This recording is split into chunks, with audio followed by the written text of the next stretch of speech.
بسم اللہ الرحمن الرحیم وبہ نستعین اعملوا آل داؤد شکرا وقلیل من عبادی الشکور۔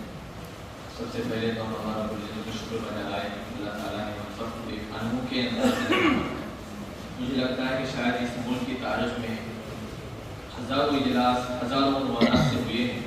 لیکن شاید یہ پہلا اجلاس ہے، یہ پہلی مجلس ہے جو ایک انوکھے عنوان پر جمع ہوئی ہے۔ امید ہے اللہ کی ذات سے اس مجلس سے اور انشاءاللہ آگے لگتے رہے گی۔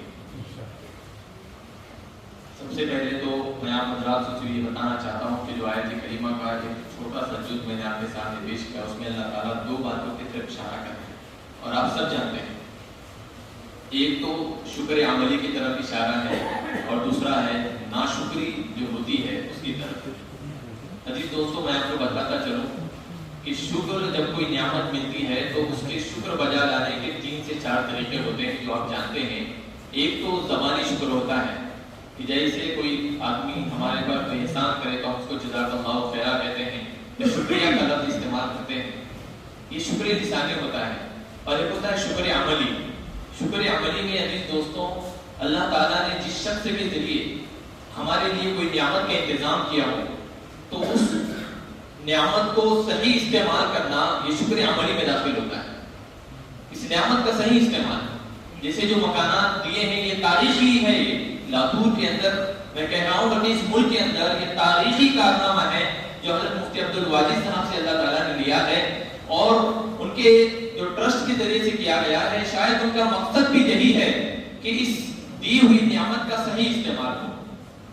جیسے کہ ابھی جناب موئی شیخ صاحب نے کہا اور دوسرے دیگر احباب نے کہا کہ اس نعمت کے صحیح استعمال کا سب سے بہتر طریقہ یہ ہے کہ اس کو باقی رکھا جائے، اس کو بیچا نہ جائے،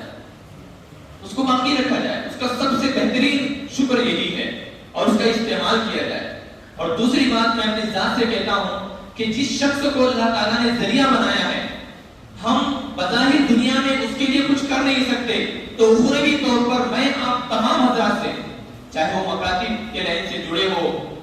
جو ٹرسٹ کے ذریعے چلتے ہیں یا جو ان مکانات کے اندر رہ رہے ہیں، یہ حضرات کم از کم میری اپنی ذاتی رائے ہے کہ ایک قرآن کریم کی تلاوت کر کے حضرت مفتی عبدالواجد صاحب کے نام آگے پہنچا ہے۔ کم از کم ایک قرآن کریم کی تلاوت ہم تو کر ہی سکتے ہیں کہ ہم ان کے احسان کا بدلہ تو نہیں چکا سکتے، لیکن اخروی طور پر ہمارے پاس جو نعمت ہے اس کے ذریعے ہم یہ کر سکتے ہیں۔ انشاءاللہ ہم سب کریں گے۔ دوسری بات میں اپنی بات ختم کرتا ہوں، دوسری بات یہ ہے کہ شکر جو ادا ہوتا ہے تو اللہ تعالیٰ نے صاف صاف فرمایا ہے لئن شکرتم لازیدنکم۔ اگر ہم سب کے عزائم یہ ہیں، ہم یہ چاہتے ہیں کہ جس طرح سے یہ 50 مکانات بنے ہیں اور ہماری طرح جتنے دوسرے دیگر علماء کرام کو 50 نہیں 100 مکانات ملے، تو لازم اللہ تعالیٰ نے لازیدنکم کہا ہے لئن شکرتم کی شرط پر۔ آپ جانتے ہیں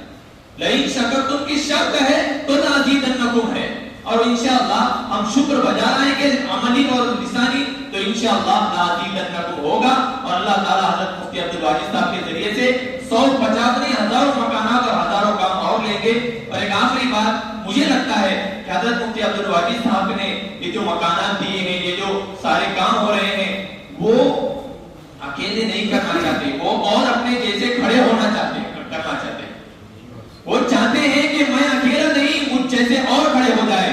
اب جب مکانات دیے گئے تھے اس وقت ہماری کیپیسٹی نہیں تھی، لیکن آج الحمدللہ اگر ہم صاحب استطاعت ہیں تو الحمدللہ ہم جیسے عزائم کو، حضرت مفتی صاحب سے ان جیسے عزائم کو، فکروں کو لے کر ہم بھی 50 نہیں، 1 نہیں، آدھا گھر بھی اگر کسی کو بنانے میں مدد کرتے ہیں، انشاءاللہ ہم بھی انہی کے نقش قدم پر چلنے والے بنیں گے۔ انہی باتوں پر میں اپنی بات